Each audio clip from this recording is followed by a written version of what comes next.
this about you, dude? Like, is this about you? Right.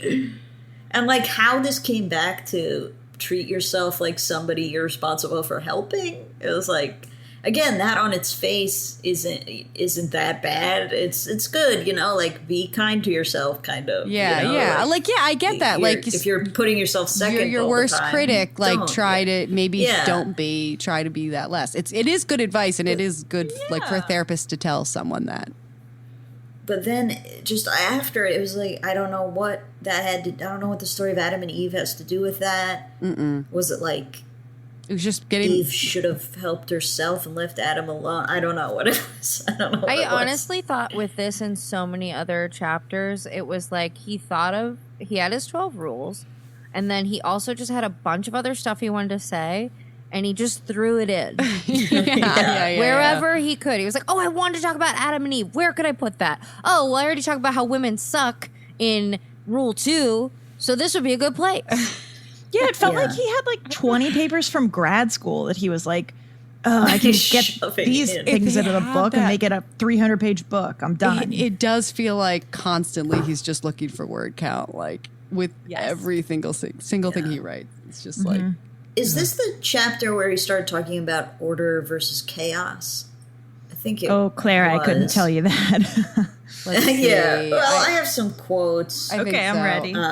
So he's talking about, for some reason, order versus chaos. Chaos is feminine. Order is masculine, by the way. And he's just sort of listing things that he is describing as order and chaos as if to help us understand. For example, before the Twin Towers fell, that was order. Like, what the fuck are you talking about? like, what do you mean? Like, just bad things. Yeah. Yeah, like, I'm sure it was chaotic when they fell, but I don't think there was order in their standing. Okay, another one. Chaos is the mysterious realm of gestation and birth. That one kind of works. Okay, yeah. No one knows what the fuck is going on, and it's chaotic and it's bad. Yeah. Okay, those were my quotes. But also, like, what is he saying? A long list of I don't like even that. remember what he was saying about it. Like, what's the point? Just that they're... I think it was just that they both exist. Right. Cool, it was like, that's the yin and yang, order, chaos. Let me help you explain. Order, blah, blah, blah, this was in the same paragraph, that order is before the Twin Towers fell, and that chaos is birth. It was like his point was that, oh, both of these exist and you need to strike a balance, but like, obviously. He never said that part. But I feel like that's obvious, but like it's that his perspective is like where the balance is, and that's where he would fall on a more conservative spectrum. But like he treats it like he's telling you just the correct answer, like this is how things should be because this is nature, etc. Yeah. But again, just to tie this back to English, which I know is a subject he wishes would explode into dust. Yeah. But your thesis sentence for this chapter is treat yourself like you are someone you are responsible for helping. I don't know how order and chaos really goes back to that. Always going back to the thesis sentence, Jordan. Topic sentence. We can talk about it more. He fucks that. He doesn't care about that. No, you can go to the no. third one? Yeah. Third rule? Yes. The third rule is another one that's all about you. Doesn't matter. Actually, just like think ahead to all of these rules. Almost none of them reflect on anyone except you. None of them are designed to help other people or make the world a better place. So here's another way to help yourself. Make friends with people who want the best for you. Okay. On its face. Fine. Yeah. Great. Why would you? I don't think it's possible to make friends with people who hate you, but go ahead. And that's like don't have that. frenemies, I think is another way he could have said that. But okay. I felt a lot of it, though, was like, people who want the best for you are nice, non-loser, rich people who can lift you up.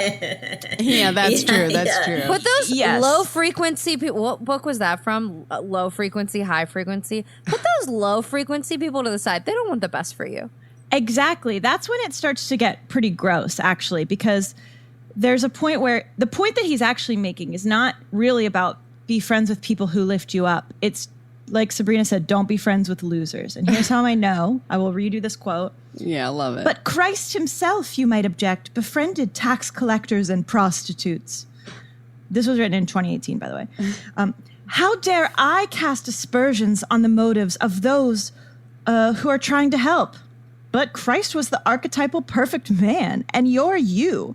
How do you know that your attempts to pull someone up won't instead bring them and you further down? So then he like goes on to explain basically how you bring yourself down by interacting with people who are like quote unquote Also, like it's worse off easy. than It's you are. urinate. How can trying to bring somebody else? He's like, make them and you go down. It's like, you helping somebody is not going to make them go down. It could make you go down in some weird way, I guess, if if you're surrounded by people who are Jordan Peterson, and so they think less of you for surrounding yourself with those people, but it's not going to make them go down. But that's not the example he used. He used an underperforming worker who was struggling at work, and a sex worker and a tax collector. But like, it's not people who are being negative influences on your life. It's just people who might have like worse financial circumstances, or like it's just like, don't help someone. It could yucky your life. Yeah. Don't help someone. Ew, then you get their dirty on your fingers. Yeah. In this chapter, he talked about his adolescence and said that he never liked high school parties. Just like there's some sort of underlying dread in them, which is like, hey, guess what, Jordan?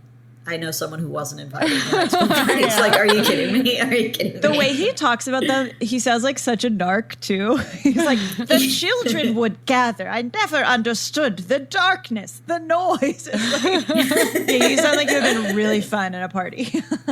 Was this also the chapter? I can't actually remember where he was talking about like using drugs and alcohol, and he kept being like, I'm not saying that marijuana is always bad. I am saying though that it made somebody kill themselves. Oh. Yeah, I think that was Yeah. this. Yeah. Yeah. Oh my God. Yeah, he's like, look, I'm cool. Some people do great on marijuana, but I have a story about my friend Cham. Yeah, so that's chapter 3. I don't know. He also talked about how cold it was where he grew up, where like Oh my God, actually cats will. it's funny you bring this up because I think Mike walked in when I was listening to this part and he was like, he like pulled out his phone and was like, it doesn't get that cold. He's exaggerating. He was like so mad about it. He's like, why say a specific temperature when it's wrong? I was like, I don't know. It's this dude. He sucks. Yeah, well, it's for drama. It gets so cold there. I think he said a cat throws to the road or something. Yes, he did. It gets so cold that a cat will sit down and the cat's body will freeze to the ground. And in that same sentence, he said, you'd think some cats would get hit and killed by sliding cars on the ice. Those cats are losers. Isn't He that really crazy? hates cats. I don't understand why you would call that. Why call that cat a loser? And I just don't fundamentally understand. I think that's maybe where his humor came in. I'm going to guess that that's his humor. Oh, that was a joke. I don't know. That's just my guess because I didn't know. I didn't see it. But rule 4, guys, compare yourself to who you were yesterday, not to someone else today. I want to get into this, but I also think we got to take a quick commercial break before we keep going with these rules. So we'll be right back.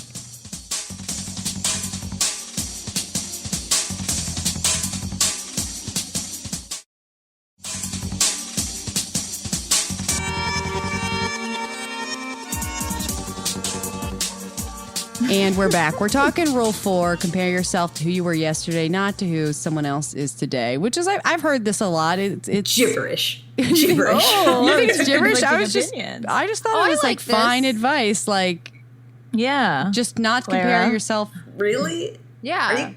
Yeah. You're it always makes trying to be the perfect best sense. version of yourself. yourself. Don't compare yourself to other people as much. Like, Yes. Okay. That is different than look. don't compare yourself to today. Look to tomorrow. And yesterday is a comparable day as well. Like, why is the time in there makes it fucking crazy? That's okay, true. saying don't compare yourself to other people is very different than throwing in, like, what is he talking about? Yeah. Well, he had to add words to his word count, Claire. I think that's probably where what you you're got missing. lost. Okay, compare yourself to who you were yesterday. Yeah. Not to who someone else is today. Like, why not someone else yesterday? Just never someone else. Well, I think he just okay. wanted to have Yeah. the time thing. It's just don't compare yourself to I think it someone makes else. it into gibberish. Yeah, I guess if he wanted it to really make sense, it should be compare yourself to who you were yesterday, not to who someone else was yesterday, today, or will be tomorrow. There you go. Because it's Yeah, all yeah, about yeah. you. Fix it. One more word count. He really needed you. Yeah, he did need it. Which, like, I think is good advice. Like, it's very. This is like a very therapist advice thing to do, and like makes me. I was like, yeah, okay. I think good, fine, but Fine, what but else? also Fine. boring. I've heard it a million times. Yeah, don't compare yourself And to it other never people. stuck then. So yeah, it's but not it gonna never stick sticks. now. But you do. It never I'm gonna sticks. stick You now. always It's fuck rule up. number 4.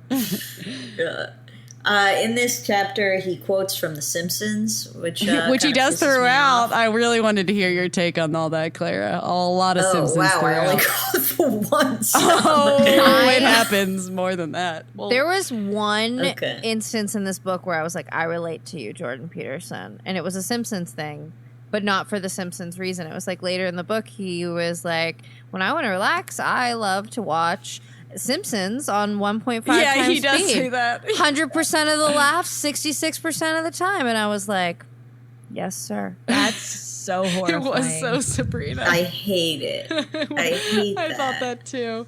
That's- Yeah. What about this Oh, chapter? so What this was this is- Simpsons stuff? Okay, this Simpson stuff in this chapter was Homer saying, as he like made a gross drink or something, that's a problem for future Homer. Oh, I don't yeah. envy that sucker. And I just want to say, this was from season 22 of The Simpsons.